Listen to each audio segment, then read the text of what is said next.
Hello, dear children. Last week we had learned about the change the voice. We changed the sentences from active voice to passive voice. Okay, we learn all the tenses and the changes that occurred in each and every sentences of the tenses. Okay, so dear children, today we are going to learn about the degree of comparison. Degree of comparison are the methods that shows the comparison between the two persons or among the persons. The methods that we have to use in a three forms. Okay, that is called the degree of comparison. In English grammar, especially an adjective is used to qualify a noun or a pronoun. And similarly, an adjective is used to modify a verb, an adjective, or another adverb. So, in doing so, the adjectives or adverb may change its form to how comparison, okay, to show the comparison. These forms are called degree of comparison. There are basically three degrees of comparison of adjective and adverbs, and it's called namely the positive degree, comparative degree, and the superlative degree. The positive degree merely expresses a quality, no? And a comparative degree expresses the quality in comparison with another. Okay, it shows the comparison between the two people only. Okay, and the superlative degree expresses the highest degree of quality when compared with mainly of the same kind. So these are the three forms of comparison. Okay, degree to show the comparison. Okay, so मुलांनो degree of comparison आपण बघतो आहोत. त्याला आपण म्हणतो सम तर किंवा तम भावदर्शक रूपे. आता सम भावदर्शक रूप का म्हणजे काय, तर किंवा तम भावदर्शक रूप म्हणजे काय हे आपण इथे बघणार आहोत. जे आता मी तुम्हाला सांगितलं की there are three forms of degree, म्हणजे तुलना. कंपॅरिझन म्हणजे काय की तुलना करणं. सो तुलना करण्याच्या ह्या तीन पद्धती आहेत. एक म्हणजे पॉझिटिव्ह डिग्री, दुसरी म्हणजे कंपॅरेटिव्ह डिग्री, आणि तिसरी म्हणजे superlative degree. Okay, so positive degree म्हणजे समभाव, कंपॅरेटिव्ह डिग्री मीन्स तरभाव, अँड सुपरलेटिव्ह डिग्री मीन्स तमभाव. ओके, सो स्पेशली इंग्लिश ग्रामरमध्ये ॲडजेक्टिव्ह म्हणजे विशेषण हे काय करत असतं की नामाबद्दल अधिक माहिती सांगत असतं, किंवा नामाची क्वालिटी किंवा गुण ज्याला आपण म्हणू ते सांगत असतं. ओके, तशाच प्रकारे ॲडव्हर्बसुद्धा म्हणजे क्रियाविशेषणसुद्धा. ते क्रियाविशेषण हे स्पेशली क्रियापदाबद्दल, विशेषणाबद्दल आणि दुसऱ्या क्रियाविशेषणाबद्दल आपल्याला अधिक माहिती देत असतं. सो हे जे काही विशेषण आणि क्रियाविशेषण जे आहेत ते आपल्याला बऱ्याच वेळा कंपॅरिझन दाखवत असतात. त्यातून आपल्याला भावदर्शक रूपं जे काही आहे ते दिसून येतात. आणि हे जे काही रूपं आहे ते तीन प्रकारे दाखवू शकतो आपल्याला, आणि त्या फॉर्मलाच आपण डिग्री ऑफ कंपॅरिझन असं म्हणतो. आणि डिग्री ऑफ कंपॅरिझनचे तीन प्रकार आहे जे मी तुम्हाला इथे सांगितलेले आहेत: positive degree, comparative degree and superlative degree. तर आता हे समभाव, तरभाव आणि तमभाव म्हणजे काय हे मी इथे तुम्हाला सांगते की पॉझिटिव्ह डिग्रीमध्ये स्पेशली जे दोन नाउन्स आहे किंवा दोन व्यक्ती आहेत. आता कंपॅरिझन म्हणजे तुलना हे मी तुम्हाला आधीच सांगितलं. तर मग तुलना कोणामध्ये होते, तर तुलना दोन व्यक्तींमध्ये होते, दोन वस्तूंमध्ये होते, हो की नाही. सो दोन व्यक्ती किंवा दोन वस्तूंमधील जे काही भाव म्हणजे जो गुण आहे, ओके, ज्याला क्वालिटी आपण म्हणतो, तो कशाने दाखवला जातो, ॲडजेक्टिव्हने दाखवला जातो.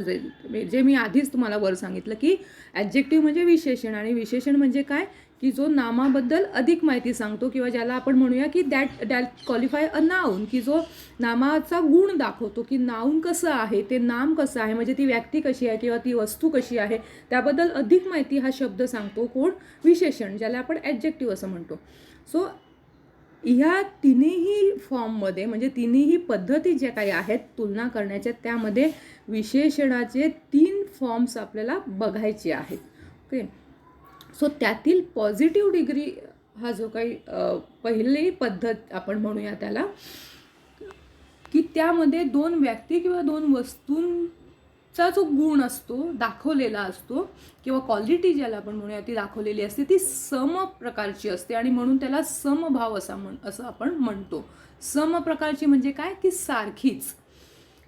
जेव्हा दोन व्यक्तींमधील एखादा गुण, मग कुठलाही गुण असो, मग तो हुशारीचा गुण असो किंवा उंचीचा गुण असो किंवा सुंदर दिसण्याचा गुण असो, कुठला पण एखादा जो गुण आहे तो त्या दोन्हीही व्यक्तींमध्ये सारखाच असतो. हे सारखेपणा जेव्हा दाखवायचा असेल आपल्याला, तेव्हा पॉझिटिव्ह डिग्रीचा वापर केला जातो.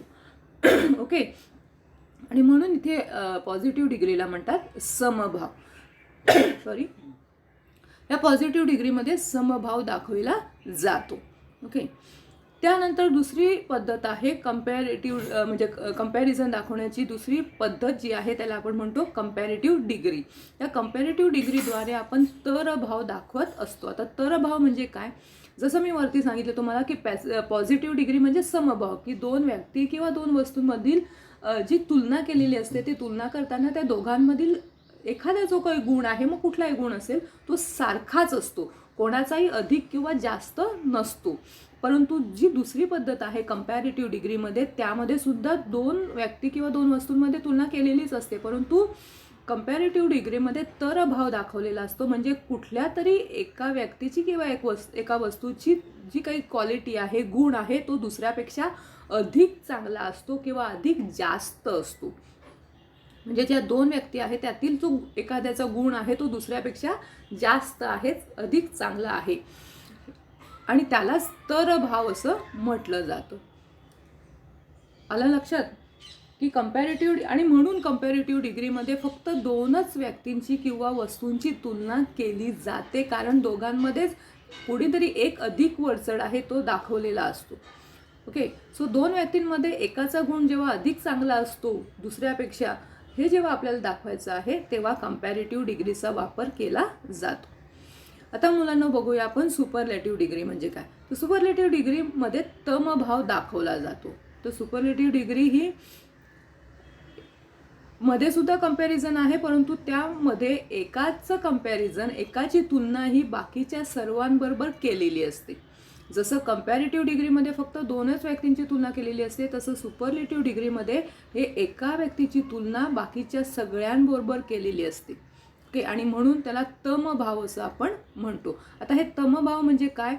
तर जेव्हा एखादी व्यक्ती ही बाकीच्या सर्वांपेक्षा वरचढ असते किंवा त्या व्यक्तीचा गुण किंवा क्वालिटी ही बाकीच्या सर्वांपेक्षा अधिक चांगली म्हणण्यापेक्षा सर्वात चांगली असते, तेव्हा सुपरलेटिव्ह डिग्रीचा वापर केला जातो.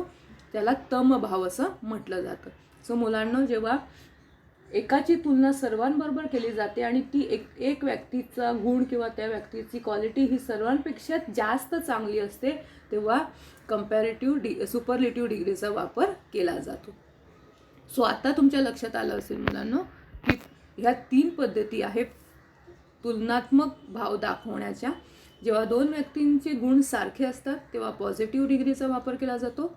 जेव्हा दोन व्यक्तींची तुलना केली जाते त्यातील एक अधिक वरचढ असतो तेव्हा कंपॅरेटिव्ह डिग्रीचा वापर केला जातो. आणि जेव्हा एकाची तुलना सगळ्यांबरोबर केली जाते आणि त्या व्यक्तीचा गुण सर्वांपेक्षा चांगला असतो तेव्हा सुपरलेटिव्हचा वापर केला जातो.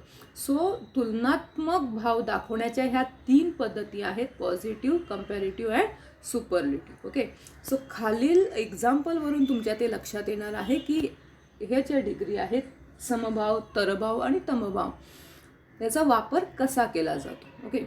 सो बघा, पहिलं उदाहरण या ठिकाणी आपण बघूया.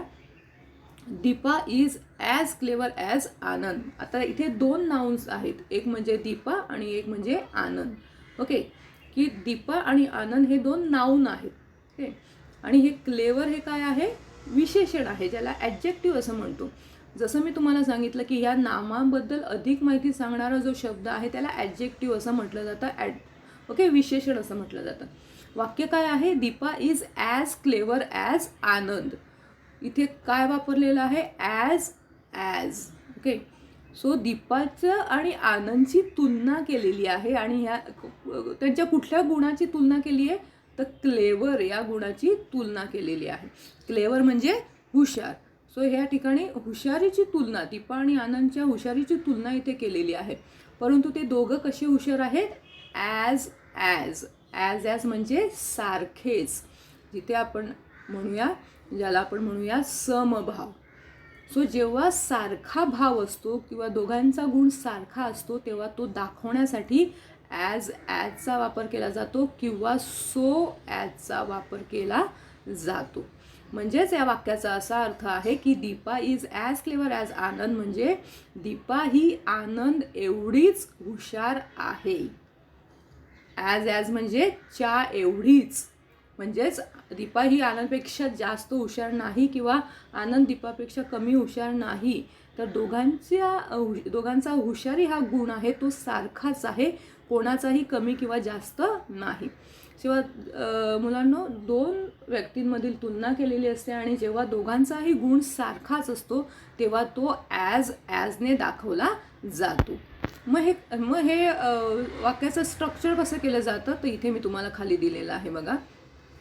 पॉझिटिव्ह डिग्री लिहिताना कशी लिहिली जाते, जसं इथे म्हटलं Deepa, okay 1 minute, okay Deepa, yes here is Deepa, 1 minute, okay Deepa is as clever as Anand. मग ह्या वाक्याचं स्ट्रक्चर कसं केलेलं आहे, ॲज किंवा सो दोघांपैकी एकच वापरायचं. इथे ॲडजेक्टिव्ह, आता ॲडजेक्टिव्ह म्हणजे काय, क्लेवर कुठलंही ॲडजेक्टिव्ह असू शकतं. टॉल असू शकतं, क्लेवर असू शकतं, ब्युटिफुल असू शकतं, ओके हाय असू शकतं, कुठलेही एक क्वालिटी, ओके गुण ज्याला आपण म्हणतो. सो वाक्याची रचना कशी असते, ॲज किंवा सो प्लस ॲडजेक्टिव्ह, जसं इथे ॲडजेक्टिव्ह आपल्याला दिलेलं आहे. ओके ॲज वापरलं, त्यानंतर ॲडजेक्टिव्ह वापरलं आणि पुन्हा ॲज. ओके म्हणजे ॲज किंवा so plus adjective plus as, अशा प्रकारे पॉझिटिव्ह डिग्रीची स्ट्रक्चर किंवा वाक्याची रचना असते, आपल्याला तयार करायची असते. ओके त्यानंतर कंपॅरेटिव्ह डिग्री आपण बघूया. कंपॅरेटिव्ह डिग्रीमध्ये काय दिलं आहे बघा, शुभा इज क्लेवरर दॅन आनंद. आता या ठिकाणी काय बदल दिसतोय तुम्हाला, ह्या ॲडजेक्टिव्हमध्ये काय बदल आहे, तर ह्या ॲडजेक्टिव्हला काय लावलेलं आहे, ER लावलेलं आहे आणि त्यानंतर द्यान या शब्दाचा वापर केलेला आहे. आधी आपण वाक्याचा अर्थ बघूया.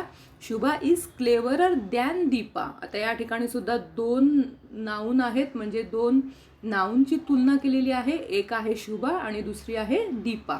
Okay so Shubha is cleverer than Deepa, म्हणजे शुभा ही दीपापेक्षा अधिक हुशार आहे. मग ही अधिक हुशार हे जे काही आपण दाखवलं आहे ते कशाने दाखवलं आहे, तर ह्या ॲडजेक्टिव्हला ER लावलं आहे आणि त्यानंतर द्यान हा शब्द वापरला आहे. ओके हे ER आणि द्यान शब्द वापरून आपण त्या वाक्याचा अर्थ कसा केला की शुभा ही दीपापेक्षा अधिक हुशार आहे. सो च्यापेक्षा अधिक हे दाखवण्यासाठी आपल्याला ॲडजेक्टिव्हला ER लावावा लागतो आणि त्यानंतर द्यान हा शब्द वापरावा लागतो. आणि म्हणून इकडे बघा मुलांनो की कंपॅरेटिव्ह डिग्रीची वाक्याची रचना आपण ॲडजेक्टिव्ह म्हणजेच क्लेवर हे ॲडजेक्टिव्ह, त्यानंतर त्या ॲडजेक्टिव्हला ER लावतो, इथे आपण ER लावला आहे आणि त्यानंतर द्यान हा शब्द वापरायचा असतो, इथे आपण द्यान लिहिलेलं आहे. सो कंपॅरेटिव्ह डिग्रीमध्ये दोन व्यक्तींची तुलना करतात आणि त्यापेक्षा एक व्यक्ती दुसऱ्यापेक्षा अधिक वरचढ असते हे दाखवायचं असतं आणि तेव्हा हे जेव्हा दाखवायचं असतं तेव्हा अशा प्रकारे वाक्याची रचना केली जाते. Shubha is cleverer than Deepa. Okay so हे स्ट्रक्चर तुम्हाला लक्षात ठेवावं लागेल. कंपॅरेटिव्ह डिग्री तयार करत असताना ॲडजेक्टिव्ह प्लस त्याला ER लावायचं आणि त्यानंतर द्यान वापरायचं आहे. म्हणजे शुभा ही दीपापेक्षा अधिक हुशार आहे. क्लेवर म्हणजे हुशार. ओके सो कंपॅरेटिव्ह डिग्री तुम्हाला कळली असेल. आता आपण सुपरलेटिव्ह डिग्रीकडे वळूया. सुपरलेटिव्ह डिग्रीमध्ये बघा काय इथे एक्झाम्पल दिलं आहे, Yogita is the cleverest girl in the class. Okay in the class या ठिकाणी काय वापरलं आहे, द आणि ॲडजेक्टिव्हला EST वापरलं आहे. ओके जसं इथे आपण ER वापरलं तसं इथे EST वापरायचं आहे, परंतु इथे द्यान वापरलं, इथे द्यान वापरायचं नाही. जसं मी तुम्हाला वरती सांगितलं सुपरलेटिव्ह डिग्रीमध्ये एकाची तुलना बाकीच्या सर्वांबरोबर केलेली असते आणि ती एक व्यक्ती सर्वांपेक्षा अधिक म्हणजे तिचा जो गुण आहे तो अधिक वरचढ असतो किंवा सर्वात चांगला असतो. ओके. सो या ठिकाणी सुपरलेटिव्ह डिग्रीची वाक्यरचना करताना इथे दिलेलं आहे बघा तुम्हाला. ती वाक्यरचना कशी करायची आहे सुपरलेटिव्ह डिग्रीमध्ये. द वापरायचं आहे ॲडजेक्टिव्हच्या आधी, त्यानंतर ॲडजेक्टिव्ह वापरायचं आणि त्याला EST प्रत्यय लावायचा आहे, जसं इथे आपण लावलेला आहे बघा. Yogita is the cleverest girl in the class. Means Yogita ही क्लासमध्ये सर्वात हुशार मुलगी आहे. सर्वात हुशार हे काय करून दाखवलं आपण, तर त्या क्रियापद नाही विशेषण ॲडजेक्टिव्ह. त्या ॲडजेक्टिव्हच्या आधी द हे प्रत्यय लावलं, द हे उपपद लावलं, त्याला विशेषणाला EST प्रत्यय लावलं आणि त्यावरून आपण योगिता ही वर्गातली सर्वात हुशार मुलगी आहे हे दाखवलं. सो सर्वात जास्त हे दाखवण्यासाठी द हे आर्टिकल, EST हा प्रत्यय लावावा लागतो ॲडजेक्टिव्हला, जसं इथे दिलेलं आहे. The plus adjective plus EST अशी वाक्यरचना करायची असते. सो मुलांनो, I hope that you can understand the 3 degrees. Okay. Positive degree, comparative degree and superlative degree. Positive डिग्रीमध्ये as so plus adjective plus as वाक्यरचना केली जाते. कंपॅरेटिव्ह डिग्रीमध्ये ॲडजेक्टिव्ह त्याला ER लावलं जातं, त्यानंतर दॅन वापरलं जातं. सुपरलेटिव्ह डिग्रीमध्ये द आर्टिकल, त्यानंतर ॲडजेक्टिव्ह आणि त्या ॲडजेक्टिव्हला EST प्रत्यय लावला जातो. So these are the 3 forms of degree of comparison. Positive degree means समभाव, कंपॅरेटिव्ह डिग्री मीन्स तरभाव अँड सुपरलेटिव्ह डिग्री मीन्स तमभाव. पॉझिटिव्ह आणि कंपॅरेटिव्हमध्ये 2च व्यक्तींची तुलना केली जाते आणि सुपरलेटिव्ह डिग्रीमध्ये एकाची अनेकांबरोबर तुलना केली जाते. पॉझिटिव्ह डिग्रीमध्ये 2 व्यक्तींचा गुण सारखा असतो. कंपॅरेटिव्हमध्ये 2 व्यक्तींमधील एकाचा गुण दुसऱ्यापेक्षा अधिक वरचढ असतो आणि सुपरलेटिव्ह डिग्रीमध्ये एक व्यक्ती सर्वांपेक्षा जास्त वरचढ असते. ओके. अशा प्रकारे डिग्री ऑफ कंपॅरिझन मीन्स सम, तर, तम भावदर्शक रूपे यामध्ये तुलना केलेली असते. ओके. सो पुढे आपण बघूया की कशा प्रकारे ती तुलना केली जाते.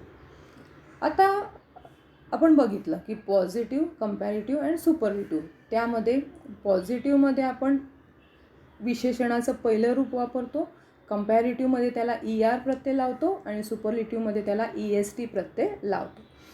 मग इथे दिलं आहे बघा, अगदी लहान म्हणजे एकावयवी. एकावयवी म्हणजे एकच अवयव. एकावयवी म्हणजे काय की एकच अवयव, ज्याला आपण एकच स्वराघात असं म्हणतो. स्वराघात म्हणजे सिलॅबल. ओके. जेव्हा आपण एखादा शब्द उच्चारतो, त्याचं प्रोनाऊन्सिएशन करतो, तेव्हा त्याला स्वराघात असतात म्हणजे सिलॅबल असतात.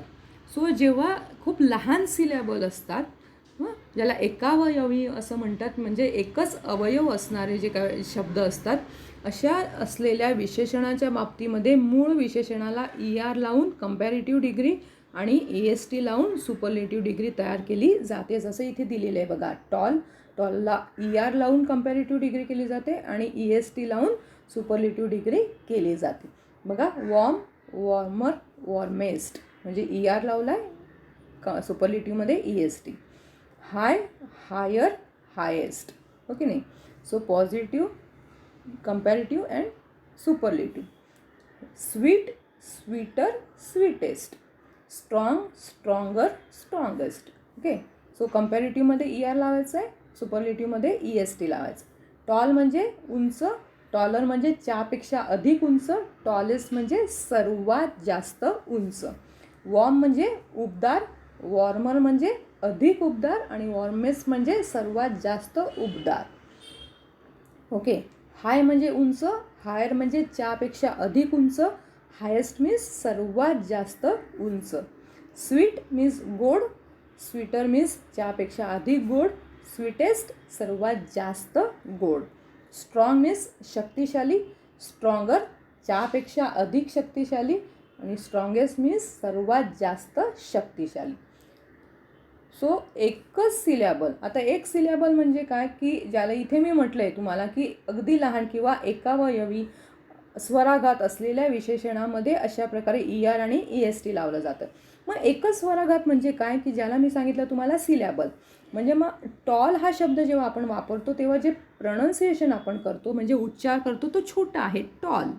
एकच सिलॅबल आहे, ओके नाही. वॉर्म, हाय, स्वीट एकच आहे, 2-2, 3-3 सिलॅबल नाही, ओके नाही. आता सिलॅबल म्हणजे काय हे तुम्हाला पुढच्या उदाहरणावरून लक्षात येईल.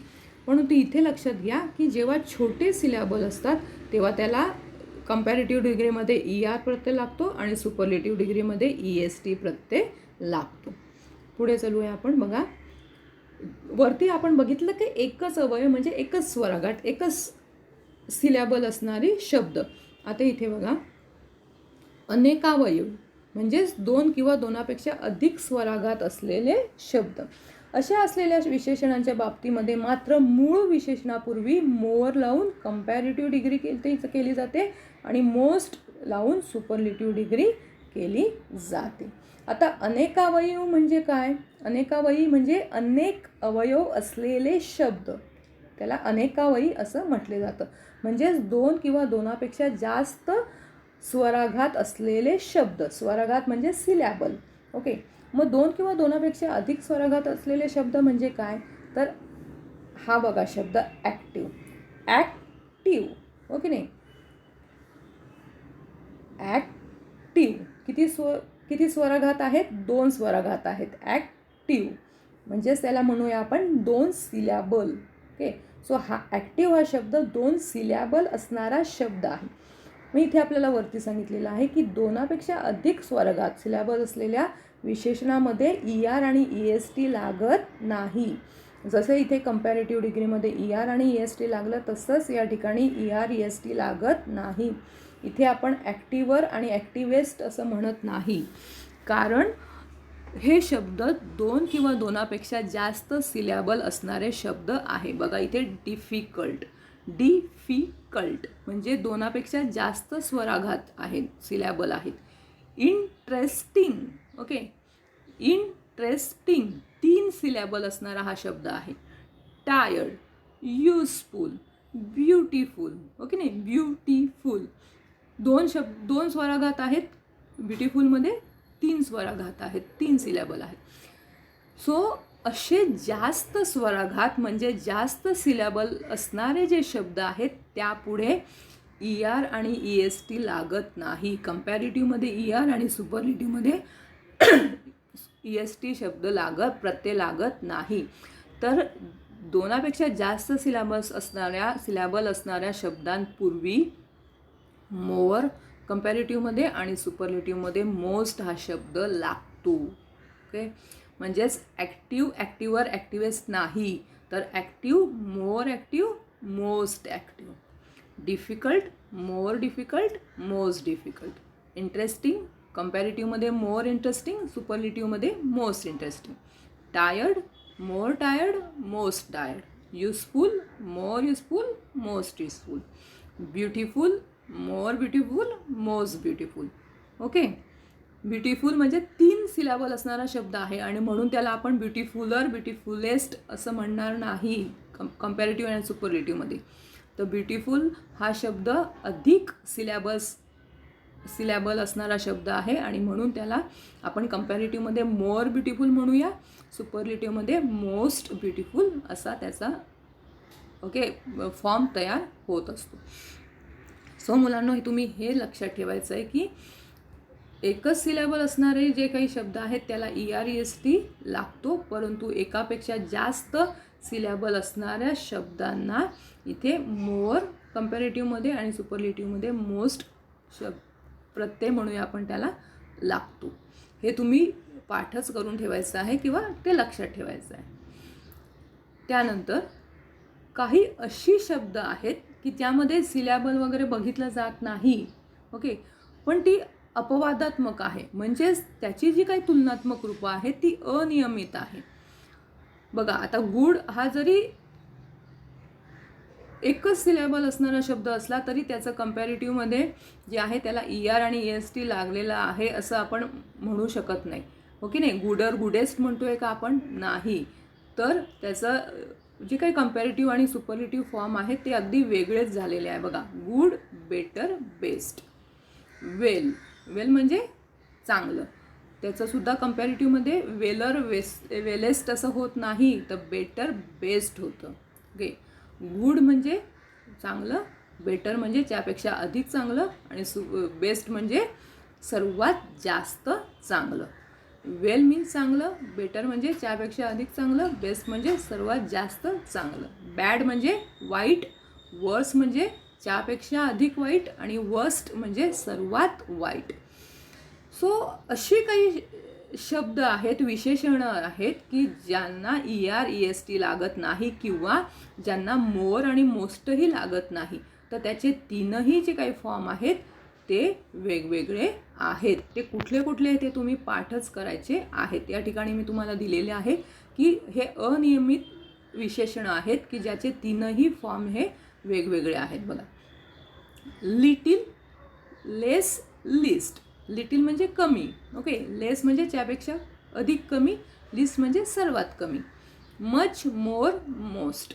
मच म्हणजे अधिक, ओके नाही, त्यापेक्षा अधिक. मेनी म्हणजे सुद्धा अनेक, ओके. सो त्याचं कंपॅरेटिव्हमध्ये मोर, मोस्ट होतं, मेनीचं सुद्धा मोर आणि मोस्ट होतं. ओल्ड, आता हा शब्द बघा, ओल्ड म्हणजे जुनं किंवा मोठे. So older, oldest, Elder, eldest. आता या ठिकाणी हे दोन, ओल्डचं ओल्डर ओल्डेस्ट होतं किंवा एल्डर एल्डेस्ट होतं. आता या ठिकाणी काही नियम असे आहेत की एल्डर आणि एल्डेस्ट हे शब्द जे काही आहेत ते फक्त व्यक्तींकरिताच वापरतात, प्राणी किंवा वस्तूंकरिता वापरत नाहीत.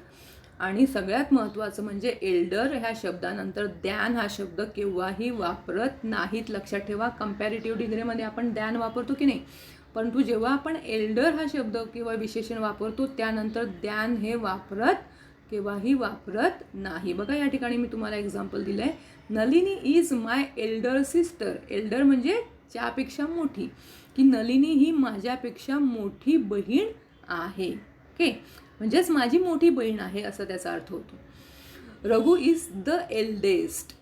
बघा, एल्डेस्ट म्हणजे सर्वांपेक्षा जास्त मोठा, ओके, सर्वांपेक्षा मोठा. Raghu is the eldest of all the brothers म्हणजे रघु हा सर्वां भावांमध्ये सर्वात मोठा आहे असा त्याचा अर्थ होतो. आता या ठिकाणी द्यान वापरायचं नाही, कंपॅरेटिव्ह डिग्री असली तरीही. आलं लक्षात? सो एल्डर हा शब्द जो काही आहे किंवा हे विशेषण जे आहे ते स्पेशली व्यक्तींकरिताच वापरलं जातं, वस्तूंकरिता किंवा प्राण्यांकरिता वापरलं जात नाही. आणि स्पेशली हल्लीच्या इंग्लिशमध्ये एकाच व्यक्ती म्हणते की एकाच फॅमिलीमध्ये म्हणजे एकाच कुटुंबामधील व्यक्तींचा जेव्हा उल्लेख करायचा असतो तेव्हाच एल्डर आणि एल्डेस्ट हा शब्द वापरला जातो. परंतु ओल्डर आणि ओल्डेस्ट हा जो काही शब्द आहे हा व्यक्ती, प्राणी आणि वस्तू या तिघांसाठी वापरला जातो. म्हणजे व्यक्तींसाठी पण वापरला जातो, प्राण्यांसाठी पण आणि वस्तूंसाठी पण वापरला जातो. ओल्ड म्हणजे जुनं किंवा मोठे, ओल्डर म्हणजे अधिक जुने, आणि ओल्डेस्ट म्हणजे सर्वात जास्त जुने, किंवा ज्याला आपण म्हणूया ओल्डर म्हणजे मोठे, त्यापेक्षा अधिक मोठे, सर्वात जास्त मोठे, ओके. सो परंतु ओल्डर हा शब्द जेव्हा आपण कंपॅरेटिव्हमध्ये वापरतो तेव्हा त्यानंतर द्यान हा वापरायचाच आहे, आवश्यक आहे. जसे या ठिकाणी एल्डर नंतर द्यान वापरत नाही, इथे म्हटलं आहे एल्डर नंतर द्यान वापरायचा नसतो, परंतु ओल्डर नंतर द्यान वापरणं आवश्यक आहे. बघा या ठिकाणी example, your house is older than ours म्हणजे तुझं घर हे आमच्या घरापेक्षा अधिक जुनं आहे.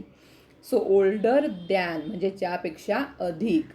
एक्झाम्पल बघा दुसरं, my grandmother is the oldest member of our family. जसं हे ओल्डेस्ट हे व्यक्तींसाठी पण वापरतात, हो की नाही.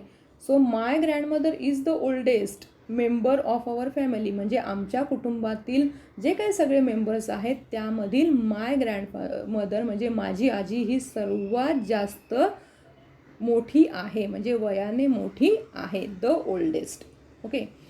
सो एल्डर, एल्डेस्ट किंवा ओल्डर, ओल्डेस्ट हे शब्द जेव्हा आपण डिग्रीमध्ये वापरतो तेव्हा ही गोष्ट लक्षात ठेवायची आहे की एल्डर आणि एल्डेस्ट हे फक्त व्यक्तींसाठी वापरतात, ओल्डर, ओल्डेस्ट हे तिघांसाठी वापरतात, व्यक्ती, प्राणी आणि वस्तूंसाठी वापरला जातो. परंतु एल्डरनेस हे प्राणी आणि वस्तूंसाठी वापरले जात नाही. एल्डर नंतर ध्यान वापरत नाही, ओल्डर नंतर ध्यान वापरावंच लागतं. सो हे काही असे छोटे नियम आहेत मुलांनो की जे तुमच्या लक्षात असलेच पाहिजे, ते तुम्ही डिग्री करताना विसरायला नको. ओके.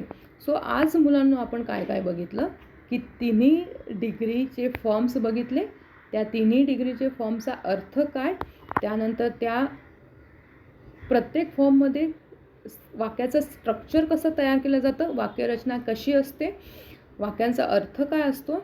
बघा या ठिकाणी मी एक्झाम्पल तुम्हाला अजून दिले होते, ते मी घेतलेच नाही तुमच्या इथे. पॉझिटिव्ह डिग्रीमध्ये हे स्ट्रक्चर असतं, कंपॅरेटिव्हमध्ये असं स्ट्रक्चर आणि सुपरलेटिव्हमध्ये अशा प्रकारचं स्ट्रक्चर. सो पुन्हा इथे हे एक्झाम्पल मी तुम्हाला लिहून दिले होते, ते आपण घेतलेच नाही. बघा, Geeta is as tall as Sita, म्हणजे गीता ही सीता एवढीच उंच आहे. कुठला गुण दाखवलेला आहे दोघांमध्ये, उंच, टॉल. ओके नाही, म्हणजे गीता आणि सीताचं कंपॅरिझन केलेलं आहे, तुलना केलेली आहे, परंतु दोघांचा उंचीचा जो गुण आहे तो सारखाच आहे. आणि तो सारखा आहे हे कुठल्या शब्दांनी दाखवलेलं आहे, ॲज. पुढचं उदाहरण बघा, Mohan is stronger than Raja. Stronger, than, जिथे ER आणि दॅन हा शब्द असेल ती डिग्री कुठली असते, कंपॅरेटिव्ह डिग्री असते. ओके. सो मोहन हा राजापेक्षा अधिक शक्तिशाली आहे असा त्याचा अर्थ होतो. तिसरं एक्झाम्पल बघूया, Vaman is the tallest boy in the class. The ॲडजेक्टिव्हला EST लावलेला आहे. वामन हा वर्गातील सर्वात उंच मुलगा आहे. आलं मुलांना लक्षात. सो हे जे काही स्ट्रक्चर आहे ते आपल्याला या ठिकाणी दिसून येतं, as plus adjective plus as plus adjective plus as. कंपॅरेटिव्हमध्ये स्ट्रॉंगर, दॅन म्हणजे काय की विशेषणाला ER आणि दॅन असतं. बघा, adjective plus ER plus than.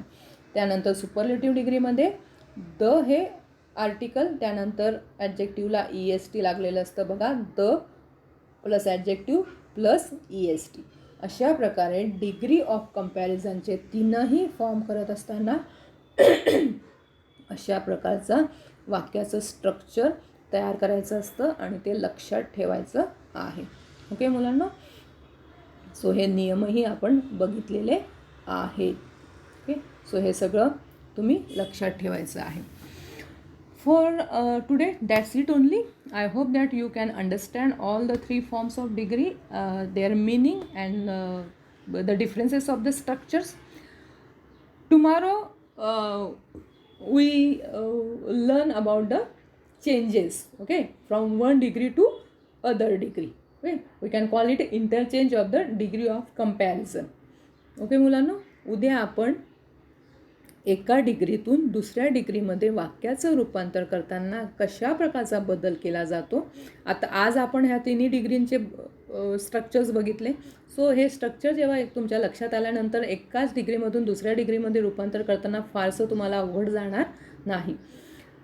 So उद्या आपण अशा प्रकारचे इंटरचेंजेस होताना काय बदल होतात ते बघूया, किंवा इंटरचेंजेस कसं करतात हे आपण बघूया. Okay. So I hope children that today what I teach you, you have to understand that. Okay, if you have any confusion, please repeat the video again and again. Still you have the problems, any queries, you can ask me on the group, you can ask me personally, you can call me. Okay, so that's it for today. We will meet in the next lecture. Till then, goodbye.